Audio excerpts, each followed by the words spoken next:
मृत्यु होती है तो पंडित जी इसको लेकर के आते हैं करते इसी को सुनाते हैं। और फिर कहते हैं कि आज 12 दिन हो गए, अब निपटा कर दो धर्म होगा, यही कहते हैं ना। धर्म होगा गोरखपुर की गुरु जी की नहीं है, दादी जी खत्म हो गए, छोटे बड़ा खत्म तो होना, यही कहते हैं ना। क्या बताया गया कि 12 करोड़ धर्म होगा, लेकिन इसमें उल्टा लिखा हुआ है। इसमें लिखा हुआ है लोगों को घुमाएंगे, इसमें लिखा हुआ है कि जो एकादशी का भोजन करता है वो अगले जन्म में कुत्ता बनता है। पंडित लोग नहीं कहते अपने चीजें नहीं एक बताते। बार जीने में वो एक बार कुत्ते की उंगली में जाएगा तो अपन ने कितनी बार ये खाना खाया उसमें सोच लो। तो उसको एक कुत्ते की उम्र 12 साल की होती है, तो उसको जितनी बार आपने खाया ना उसको 12 से मल्टीप्लाई करो, इसलिए हम कुत्ते के बोल निकलेंगे। गोरखपुर की किताब है ये, गुरु जी वाली नहीं है। संस्कृत में लिखा हुआ है मत्स्य एकादशी गुंजान स्नान भी जाएगी। किसी के मरना सोच में एकादशी भोजन करने वाला कुत्ता होता है।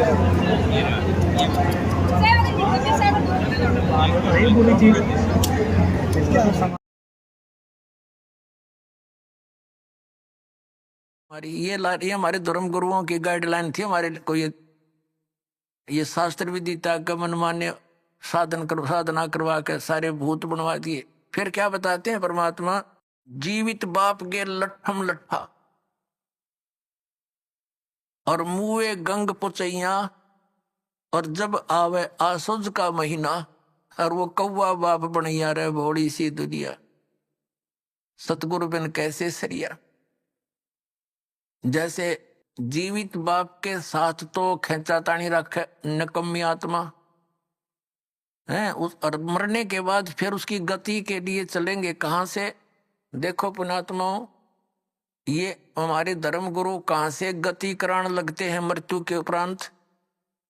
पहले तो यूं कहेंगे कि अस्थि उठाओ और गंगा में प्रवाह कराओ, इसकी गति हो जाएगी। अच्छा, क्या करते हैं, एक व्यक्ति नाम ना लेवा था, उसकी पत्नी ने नाम ले रखा था, और वो वैसे उसका अपनी पत्नी को मना नहीं करता था, ज्ञान से बहुत कुछ परिचित भी था, लेकिन उसके सामने एक बात आती है कि मेरा पिताजी की मृत्यु होगी और मैं यदि गंगा में अस्थि नहीं डालकर आया तो फिर मेरी आत्मा नहीं मानेगी, तो मैं इसलिए नाम नहीं लूं।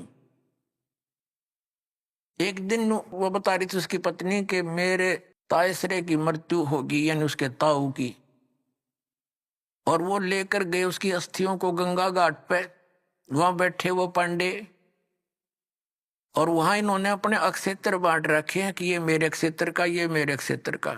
जाते ही पूछ लेते कहाँ से आए जी, वो बता दिया जी ऐसे ऐसे सोनीपत से आए। अच्छा अच्छा, आज आज तुम हमारे हो, वो पकड़ ले गए।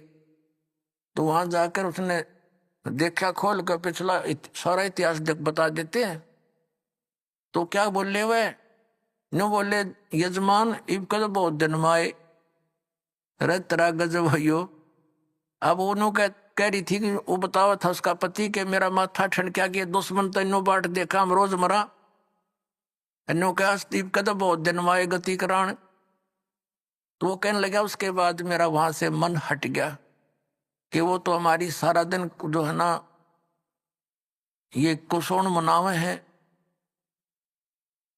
अपने आत्माओं गति करवा दी कि गंगा में अस्थि डलवा दी, होगी गति। फिर कहें 13वीं करो। 13वीं किस लिए कि गति कराने खातिर। अच्छा, वह 13वीं भी कर दी। फिर कहें अब इसके सरहद निकालो।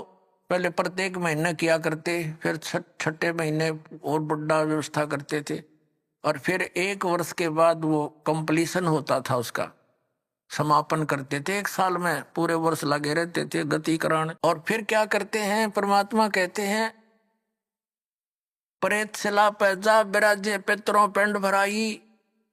फिर पिंड भरवा दो, पितरों की मुक्ति हो जाएगी। परमात्मा क्या कहते हैं, जीवित बाप के लट्ठम लट्ठा हर मुए गंग पुचैया, और जब आया आसुज का महीना कौवा बाप बनैया रे बोड़ी सी दुनिया। अब फिर आगे श्राद्ध के समय आसोज का महीना, तो जिस तिथि को कोई घर का सदस्य मृत्यु को प्राप्त होता है तो हमारे धर्म गुरु वो तिथि नोट कर लेते हैं। आसोज के महीने में अमावस्या से लेकर पूर्णमासी तक उस किसी भी तिथि को मृत्यु होती है तो उस दिन विशेष कार्यक्रम करते हैं, श्राद्ध निकालते हैं।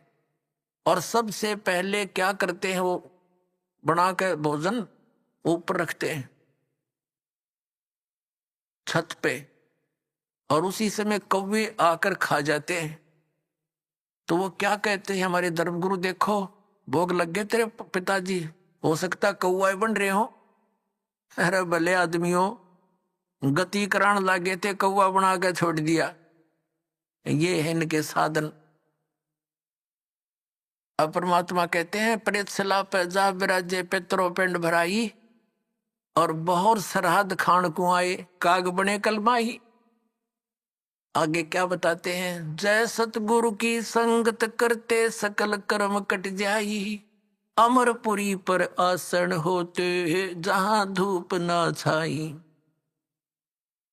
अब क्या बताते हैं, जय सतगुरु की संगत करते सतगुरु मिल जाते तो ये सारे कर्मों तो पीछा छूट जाता, ना श्राद्ध निकालने, ना भूत बनना, ना कौवे और पशु की योनियों में जाना।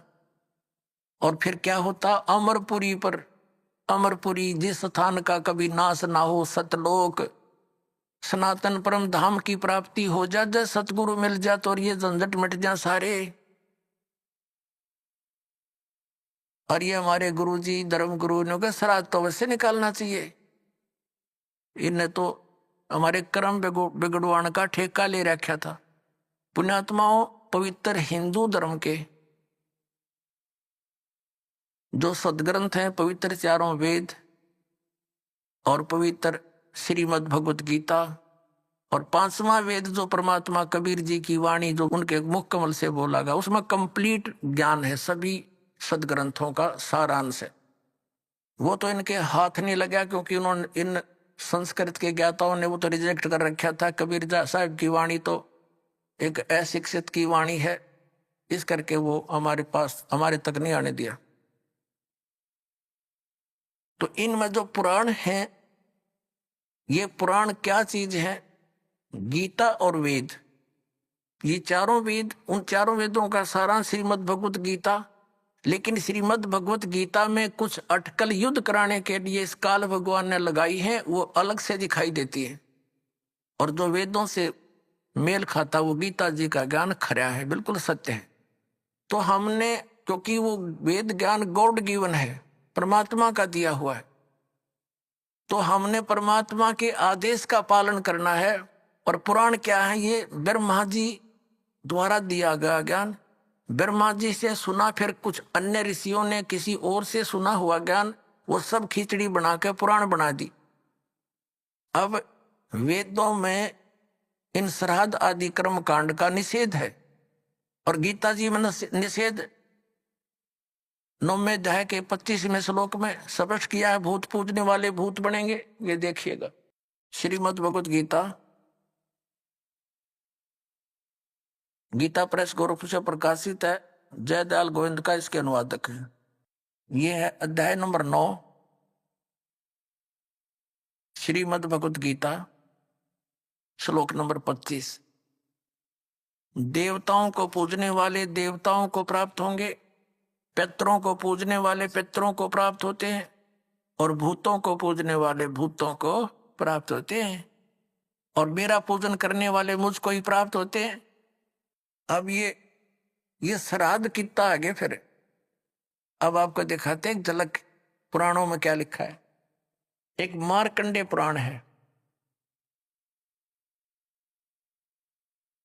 एक रुचि नाम के ब्राह्मण थे, ऋषि, और उसने वेदों को समझा पढ़ा। ये ज्ञानी आत्मा थे कि मनुष्य जीवन केवल मोक्ष प्राप्ति के लिए प्राप्त होता है, इसलिए उसने ना तो विवाह कराया, ब्रह्मचारी पद पर रहते हुए 40 वर्ष की उम्र हो गई थी, और अपना जंगल में वन में रहता था, कोई मकान झोंपड़ी भी नहीं डाल रखी थी, ये सोच करके मोक्ष प्राप्ति करानी है और ना क्या संग्रह करना है, 2 दिन का जीवन है। अब वो वेदों अनुसार साधना कर रहा था रुचि ऋषि, और उसके जो पिताजी, दादाजी, परदादाजी और चौथा दादाजी वो मर चुके थे, वह भूत बन रहे थे, और वह भी ऋषि थे, ब्राह्मण थे, उनने भी ये कर्म कांड करे और करवाए थे, तो भूता बनेंगे वह। तो वो चारों दिखाई दिए और कहा, बेटा तूने विवाह क्यों नहीं करवाया, विवाह करवा के तुम हमारा श्राद्ध करता है और हमारी गति हो जाती। अब रुचि कहने लगा कि पितामहो, वेद में तो ये मना कर रखा है, ये श्राद्ध श्रुद्ध निकालना, ये कर्म कांड करना, ये तो मूर्खों का मार्ग है। और वो पितर भी कहते हैं, बेटा है तो ऐसा ही, इसमें कोई संदेह नहीं, मिथ्या नहीं है, सच्चाई है, लेकिन हमारा क्या होगा, एक तुम बाढ़ में जाओ, थारा क्या होगा, आप मरे, अरे पुत्र और मरवाने के लिए तैयार करे। या देखो मार्कंडे पुराण, ये गीता प्रेस गोरखपुर से प्रकाशित है।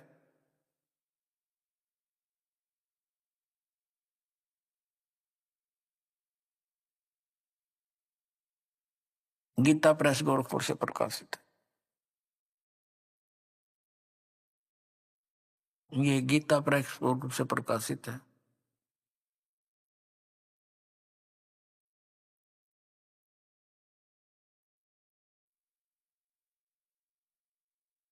ये 242 पृष्ठ पे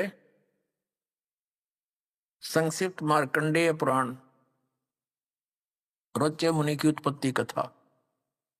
मार्कंडेय जी कहते हैं कि ब्राह्मण पूर्व काल की बात है, प्रजापति रुचि ममता और अहंकार से रहित इस पृथ्वी पर विचरते थे।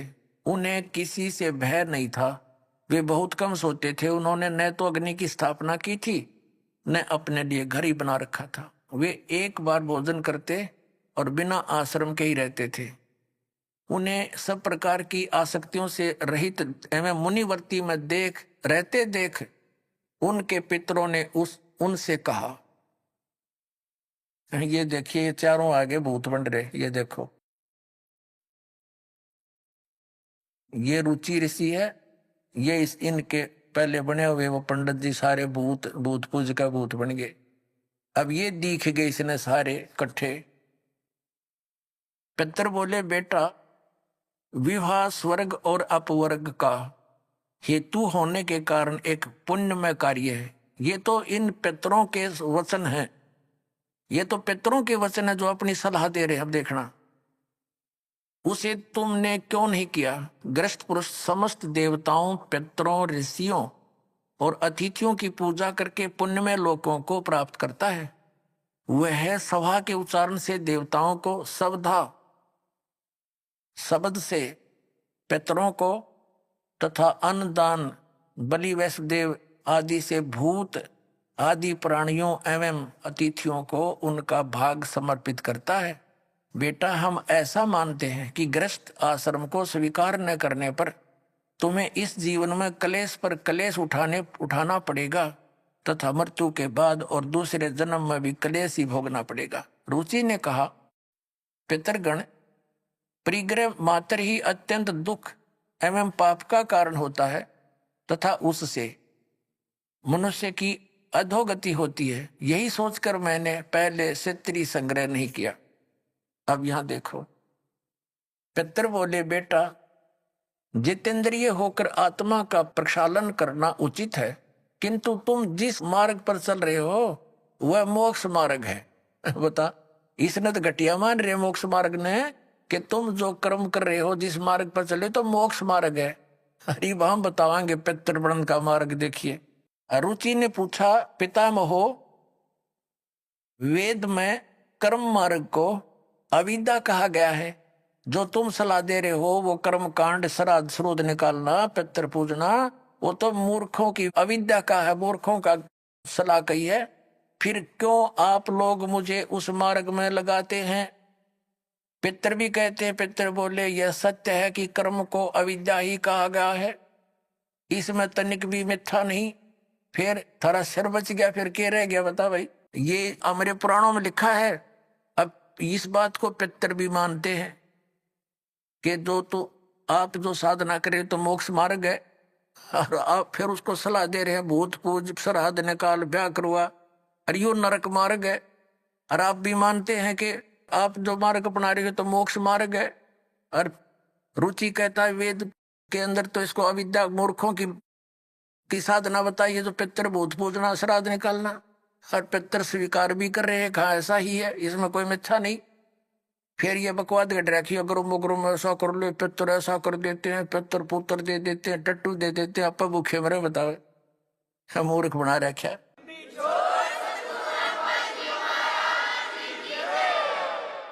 एक थोड़ी सी झलक दिखाते हैं आपको इसी मार्कंडे पुराण में। इन कहां से ले रखे ये श्राद्धा के सिलसिले। एक मंदालसा नाम की औरत थी, उसने अपने पुत्र को शिक्षा दी, और वह ये ले रहे हैं। देख मार्कंडे पुराण के अंदर है, यही आपको सुना रहे हैं। अब इसके 80 पृष्ठ पर दिखाते हैं आपको। ये 81 पृष्ठ से थोड़ा सा लेंगे। मंदालसा बोली महाराज, ये मंदालसा ज्ञान देती हुई आ रही है। मंदालसा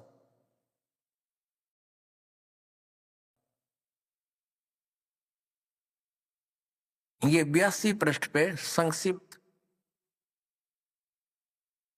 मार्कंडे पुराण यहां देखिए।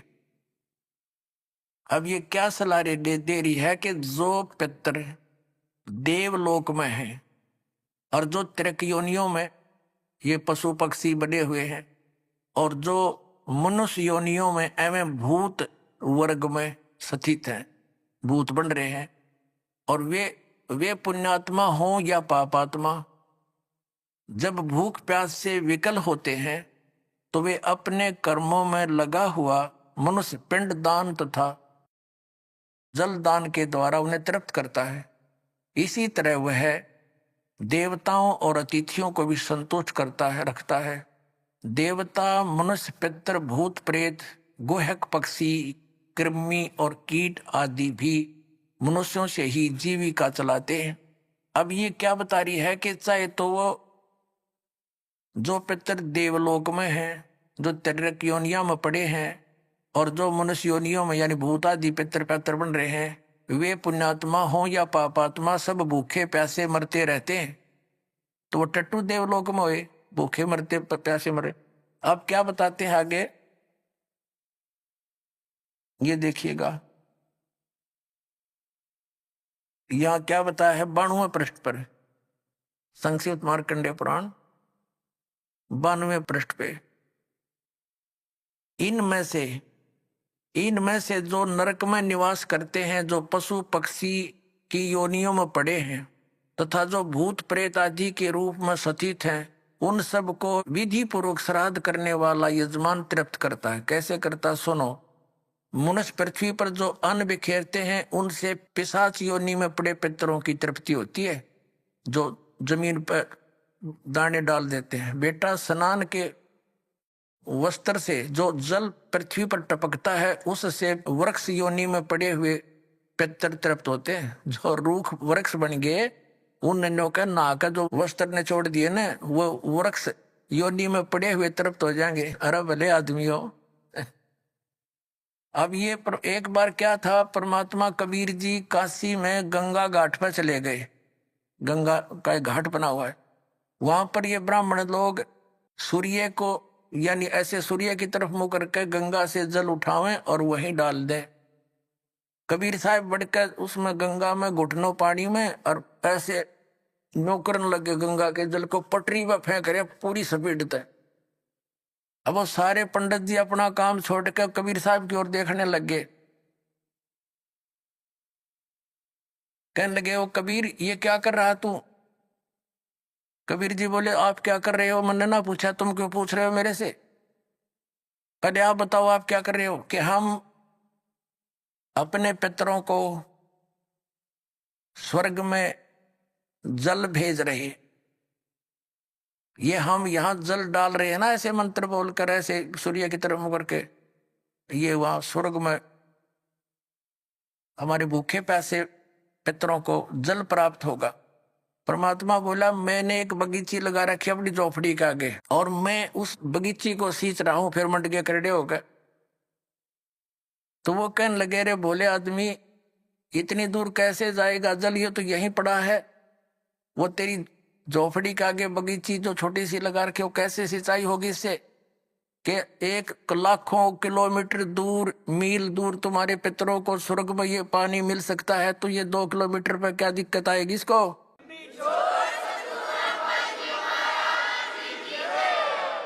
तो उनकी चौंध टूट गई। पंडित जिया ने फिर अपना गलती स्वीकार की, माल की शरण ग्रहण करी अपने आत्माओं। वही यहां ये सिस्टम है। देखो आगे फिर मार्कंडे पुराण हम पढ़ रहे हैं 92 पृष्ठ पे 92 पे। उससे वृक्ष योनि में पड़े हुए पितर तृप्त होते हैं। अच्छा वृक्ष तो है इतना बड़ा और पानी निचोड़ा कपड़े का उड़ा गंगा के किनारे, बताओ वृक्ष कैसे तृप्त होगा। उसमें तो बाल्टी भर गिरनी पड़ेगी। जो किसी मूर्ख बना रखे हैं देखो। और नहाने पर अपने शरीर से जो जल के कण इस पृथ्वी पर गिरते हैं उनसे उन पितरों की तृप्ति होती है जो देव भाव को प्राप्त हो रहे हैं। देखो इनकी अकल। कहते हैं नहाने के बाद जो छींटे छाटे पृथ्वी पर पड़ते हैं ना, वो जो देवता बन गए उन पितरों की तृप्ति होती है। वो टट्टू देवता बन गए जब इससे पानी तो छकेंगे उड़ा हुआ। अकल बना मार रखी मारी। देखो देखो नहाने पर अपने शरीर से जल के कण इस पृथ्वी पर गिरते हैं ना, उनसे उन पितरों की तृप्ति होती है जो देव भाव को प्राप्त हुए हैं, जो देवता बन रहे हैं। और पिंडों के उठाने से वो पिंड भरवाते हैं, अन्न के कण पृथ्वी पर गिरते हैं ना, उनसे पशु पक्षी योनियों में पड़े हुए पितरों की तृप्ति होती है। बता वो पशु योनि में की भैंस बनकर खड़ी होगी उड़की वह माई या दादी ताई काकी है, और उड़ा वह कण गिरे पृथ्वी पर कीता है। वह भैंस तो उड़े एक टोकरा ने भूस खावा डेली, एक कण ते क्यों कर छिकेगी वह है तेरा कैसे भाई। देखिए से मूर्ख बना रखा। कुल में बालक श्राद्ध कर्म योग्य होकर संस्कार से वंचित रह गए, यानी बचपन में मर गए, श्राद्ध करे नहीं, तो वे बिखरे हुए अन्न और समार्जन के जल को ग्रहण करते हैं। ब्राह्मण लोग भोजन करने के बाद हाथ मुंह धोते हैं और चरणों का प्रक्षालन करते हैं, तो उस जल से भी अनन्य पितरों की तृप्ति होती है। बेटा उत्तम विधि से श्राद्ध करने वाले पुरुषों के अन्य पितर यदि दूसरी योनियों में चले गए हों तो भी श्राद्ध से उन्हें बड़ी तृप्ति होती है। अनन्य उपार्जित धन से जो श्राद्ध किया जाता है उससे चंडाल आदि योनि में पड़े पितर तृप्त होते हैं। अब जो भूत प्रेत पितर कितने वृक्ष बन गए, कोई भैंस बना खड़ा है, कितने कोई काटड़ा बन रहा है, इन्हों के वो भी तृप्त होंगे। वो थोड़े छक्के 2-2 दड़ी खाओ एक जब पेट भरे। एक बार आदरणीय गरीबदास साहिब जी गांव छुड़ानी में हुए, जिनको परमात्मा मिले थे और सचखंड ले जाकर वापस छोड़ा था, उन्होंने फिर ये ज्ञान दिया। एक उनका शिष्य था किसान, और वो गरीबदास साहिब जी के पास बहुत समय बैठता था, प्रतिदिन सत्संग सुनता था, दिन में विचार सुनते रहते थे, बैठ जाते थे। तो वो एक दिन नहीं आया। गरीबदास जी ने पूछा भाई कल क्यों नहीं आया। अगले दिन जब वो पहुंचा उसने बताया कि महाराज जी कल मेरी माँ का श्राद्ध था और हमारे गुरुजी वो पंडित जी आए थे, उन्होंने श्राद्ध श्रुत निकाला, उसमें सारा दिन बिजी रहा मैं। कहा अच्छा भाई। फिर कहने लगा जी कल भी नहीं आन पाऊंगा मैं। गरीबदास जी ने पूछा कल क्या बात है, कि कल मेरे पिताजी का श्राद्ध है। कहा अच्छा। परमात्मा पहले भी बहुत समझाते थे गरीबदास साहब जी, लेकिन हमारी बुद्धि इतना काम नहीं करती, हम संसार के व्यवहार को घड़ा में तो देते हैं। तो गरीबदास जी ने कहा भी एक काम करना बेटा, जब तेरे पिता का श्राद्ध निकाल ले तुम्हारे वो ब्राह्मण जी, उसके बाद 2 व्यक्तियों का खाना ले आना यहाँ पर। अब उस व्यक्ति ने सोचा गुरुजी अपने लिए मंगाते होंगे। जब उनके गुरुजी ने सारा काम कर लिया, तैयारी उसने सब लगा दिया, भोग भाग कौवे कावे छका दिए, तो बाद में बचे हुए 2 मनुष्यों का खाना लेकर के वो गरीबदास जी के मकान में आ गया। गरीबदास जी भी गृहस्थी थे, बाल बच्चेदार थे, किसान थे, लेकिन परमात्मा से परिचित हो चुके थे, तत्व ज्ञान से परिचित थे। उनका खेत था, उस भगत का ही खेत था, उसमें एक जोड़ी थी, छोटा सा तालाब जिसको लेट बोले। और उस लड़के को, जब वो लड़का वो व्यक्ति लेकर आ गया 2 मनुष्यों का भोजन, गरीबदास जी कहने लगे आजा मेरे पीछे पीछे। अब उस व्यक्ति ने सोचा खेतों में कोई साधु संत आए होंगे, इनसे मिलने आते रहते हैं। वहां जाकर उस लेट से, उस जोहड़ से 1 किलोमीटर दूर उस खेतों में जो तालाब होते थे छोटे छोटे, पशुओं के पानी के लिए उसमें स्टोर कर लेते थे जल, तो उनके चारों तरफ झुंड खड़े हो जाते थे, झाड़ बोझड़े कांटेदार झाड़ियों के गुच्छे से बन जाते थे। उससे 200 फुट दूरी पर बैठ गए गरीबदास जी भी, वो लड़का व्यक्ति बैठा लिया और वहां कहा, आवाज लगाई उसकी माता और पिता का नाम लेकर, और उनसे कहा कि आ जाओ तुम्हारा पुत्र भोजन लाए। उसमें से एक गीदड़ और गीदड़ी निकल कर आए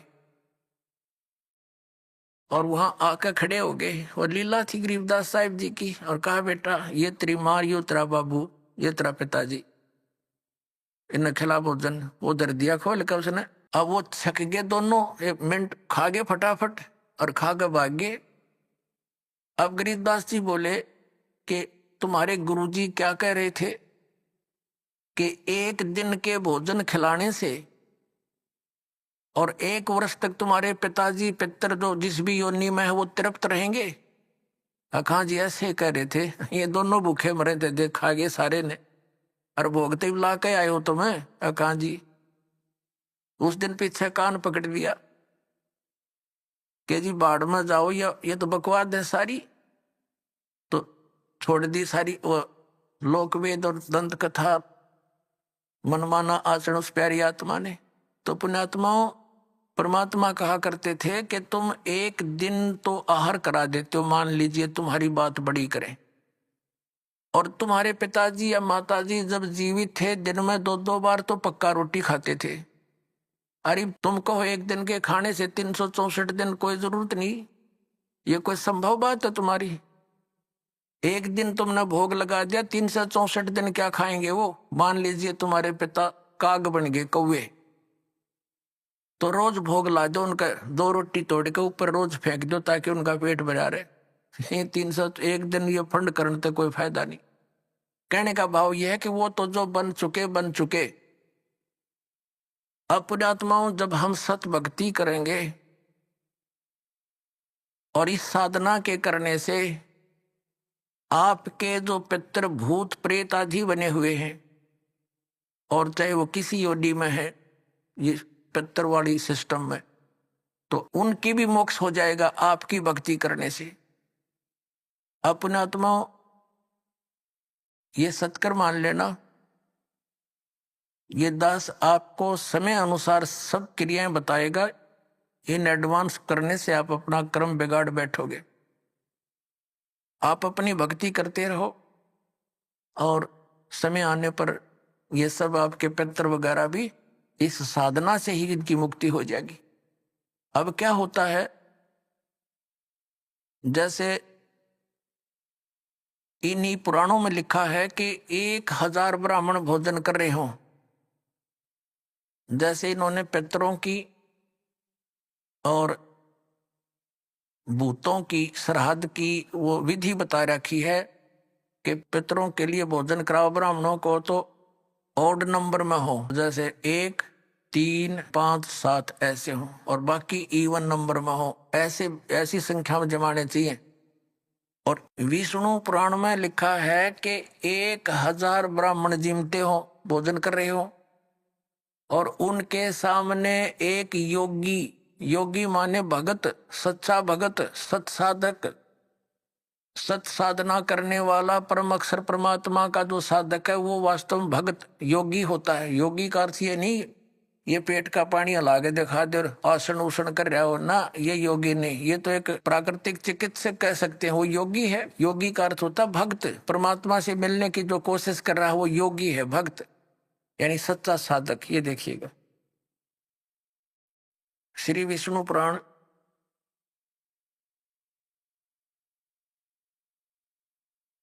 गीता प्रेस गोरखपुर से प्रकाशित है।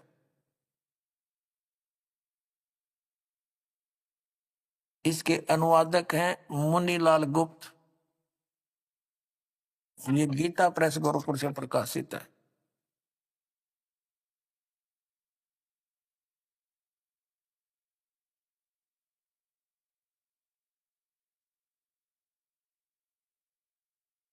ये है अध्याय 16 और तृतीय अंश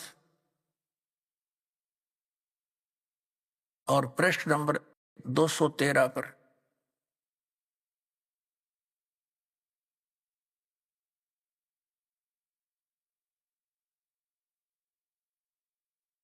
यहां पर लिखा है, हे राजन, श्राद्ध करने वाले पुरुष से विश्व देवगण, पितृगण, मातामह और कुटुंबी जन सभी संतुष्ट रहते हैं।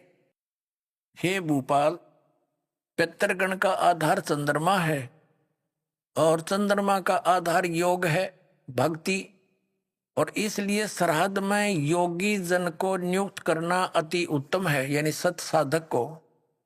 हे राजन, यदि श्राद्ध भोजी एक सहस यानी 1000 ब्राह्मणों के सम्मुख एक योगी भी हो तो वह यजमान के सहित उन सब का उद्धार कर देता है, यानी ब्राह्मणा का भी और उनका यजमान का भी सबका उद्धार कर देता है। पितरों की तो बात छोड़े। अब पुण्यात्माओं, यहाँ पर आप सब योगी हैं और जो भक्त आपके यहाँ दान करता है वो आपको जमा रहा है, तो आपके पितरों का तो वही उद्धार हो जाएगा। ये सत्कर मान लियो। ये इतना गजब का मार्ग है जो हमारे प्राणों, जो सत्य है वो तो इन्होंने ग्रहण की नहीं, इन्होंने असत्य ग्रहण कर लिया। पुण्यात्माओं, जैसे आपने रुचि ऋषि की कथा में देख लिया मार्कंडेय पुराण में कि वेद में इसको अविद्या कहा है, कर्म कांड को, और पितर भी मानते हैं क्योंकि वह भी ब्राह्मण थे, ऋषि थे। अरे वो नौके हमारी दुर्गति हो जाएगी जय तू श्राद्ध नहीं निकालेगा। अब जैसे एक श्रद्धालु कहता है कि जैसे हमारे पिताजी दिखाई दे जा और वो कहें बेटा श्राद्ध निकाल दे, तो हम क्यों नहीं निकालेंगे? निकालना तो पड़ेगा। कोई बात है यार? अपनात्माओं, उसका तरीका है।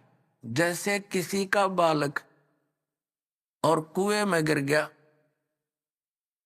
उसका वो तो चिल्ला रहा है डूब गया डूब गया, उसका क्या इलाज है? गिल्ले डूब जा, डांक मार दे, छलांग लगा दे, वो भी मरे गिल्ले। उसकी विधि है उसको भी बचाने की। पहले रस्सी बांध एक ऊपर मजबूत सी, उसको नीचे डालो, उसको पकड़ कर जा, उसने भी काट के लिया। तो ये पितर दिखाई दे जा ऐसे कोई है तो उसका गेल नहीं डूबे, उस श्राद्ध नहीं करे, वो तो कुएं में छलांग लगाने वाली बात होगी, गिल्ले मर गया। उसके लिए ये रस्सा है जो दास आपको देगा। ये सत भक्ति करो, इस तरह ये दान धर्म करो, और उन पितरा का वीर सब कहेगा उद्धार अपने आप होता चलेगा। ये आपने पढ़ भी लिया।